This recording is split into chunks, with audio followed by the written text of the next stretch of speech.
эң оңой ишке орношуш бул швея. Бирок эң оңой кеткен дагы швея. Анан эң көп текучка дагы Швеяда. Эмнеге бизге кириш оңой болуш керек, кетип калыш оңой болуш керек.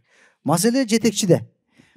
Демек ишке алышта оңой кабыл алып аткан киши кетиргенде да оңой кетирет экен. Мына ошентип отуруп компанияда туруктуу ишкер, бир туруктуу багыт дегенди көрбөй атабыз да.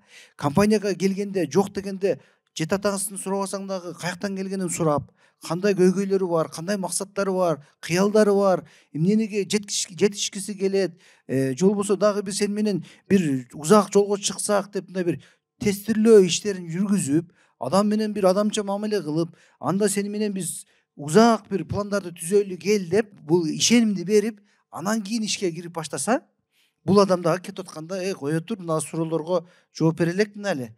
Дагы кичине иштеп берейин, мен кетип атам, эстеп коюң, мен кетем деп атам деп, ушундай бир мамиле түзүлмөк да. Жок, талпасы менен келди, отур дедиң, анан кийин кетебиз деди, кете бер дедиң, жыйынтыгы мына ошентип отуруп компания дагы өнүкпөй атат, айтылган заказдар убагында аткарылбай атат.